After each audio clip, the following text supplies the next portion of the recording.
change is possible.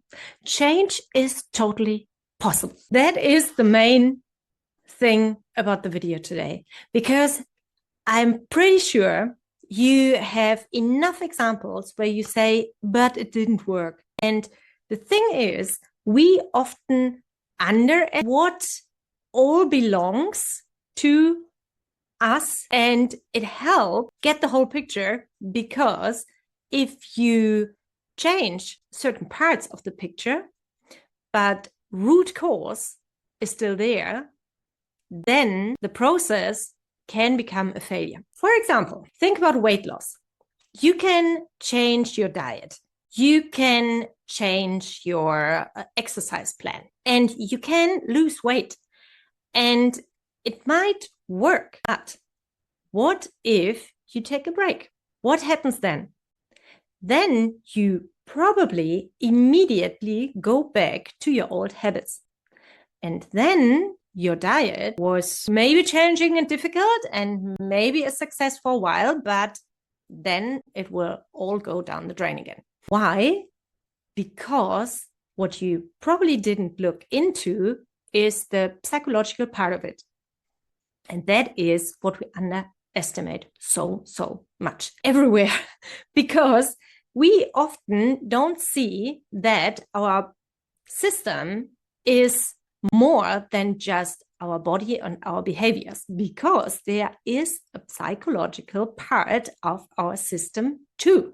And there is subconscious. And in this subconscious, everything that you have experienced, that you have felt, and that you have heard or learned is still available somewhere. It's saved somewhere. And a lot of the stuff that is saved down there is unknown to you, because it has happened so long ago that you don't know that it happened, or it happened super long ago and you know that it happened, but you don't know the impact it has, because this might have been linked in your subconscious to super many different situations, and there it all comes back to one root cause. Let's say, for example, you do the diet and you do the training, but you don't look at why do you have an intense or emotional or difficult relation with food. Then this part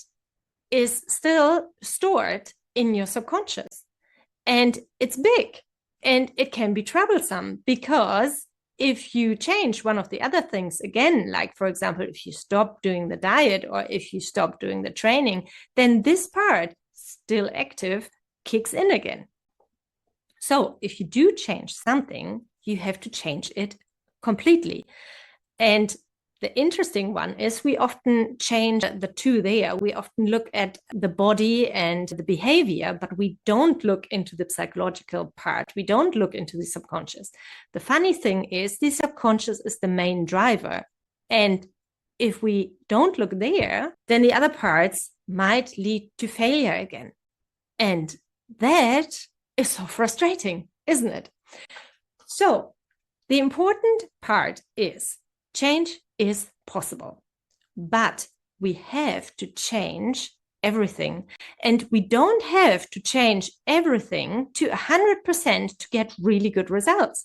We only have to start changing things to get results. And if we work with the subconscious, and that is where hypnosis comes into place, that is one way to work with the subconscious. And that is also important to look at what kind of therapy do I use to get somewhere. Because, for example, when you work with the nervous system, you do work on a body level, which is great. And it also goes a bit into the psychological part. So it takes your subconscious, a part of the subconscious with you, but it's just a part. When you do a therapy that is just about talking or counseling, where you only talk about your issues, it is one thing. You talk through it, but you don't go into the subconscious and change there. And there are different kinds of therapies that you can use to get to different or to change parts. But from my experience, the biggest change is made in the subconscious. And again, there are different ways of getting there. You don't just have to do hypnotherapy, but you can use hypnotherapy. And that is what I work with. And I do love working with it. Would I say it's the only therapy that works? No, it's not. There are a lot of other ways you can achieve what you want to achieve. But you always, when you do want change, you always have to look into the subconscious from however you're getting there. Because in the subconscious, everything is stored. And if you do have a difficult relation with food, then there is a good reason why you do have a difficult relation with food. And that might be because of one single situation that happened, or it might be because a lot of situations that happened within your life. But the good thing, and there again, change is possible. You don't have to keep these emotions. You don't have to stay with the memory linked to an emotion, because the memory itself, yes, it has happened. But funny enough, our memories are not static. There is enough research out there that shows that memories can be changed. So our memory, something has happened, yes, but the exact memory can be changed. And the most important part is the memory is usually linked to an emotion, and that emotional link can be taken away. Because if you, for example, have the idea that food is love, which often enough happens, what can be done is to go back to the original situations why you do think food is love and take this link away. And that sounds awful, but wait a moment. You take the link away. You make food just be food. But what you can do is, from the original situation, you can still give that original situation a sense of love. It's not that you take the love away out of your memories or out of your system. You just take the link away from love to food. Food will just be food. Nourishing, nice, tasty, whatsoever. But food eventually doesn't mean I am loved any longer. Because what you do in the hypnotherapy, for example, or in other therapies, you do create the sense of I am loved, and you make that be your new normal. And if you feel that you're loved and food is just food and your body is wonderful because that's, the thing that keeps you alive.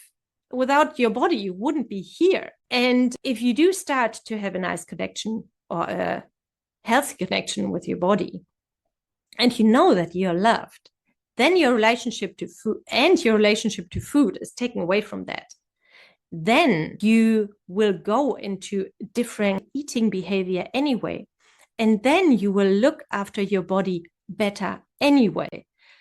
And then you will have done the change completely. And that is all what I wanted to say today. Change is possible, but don't forget your subconscious. Don't forget the psychological part of things, because that is the main driver. And the other things are nice to have and good to know, because once you have changed the idea that food is love, for example, then it helps if you know how you can nourish yourself greatly, or it helps that you know what exercise you like to do. But as long as you think food is love, your change will not be completed. If you are interested in what I can do for you and how I can help you on the way there to, for example, understand that you can be loved without food and that your body is beautiful, then get in contact with me.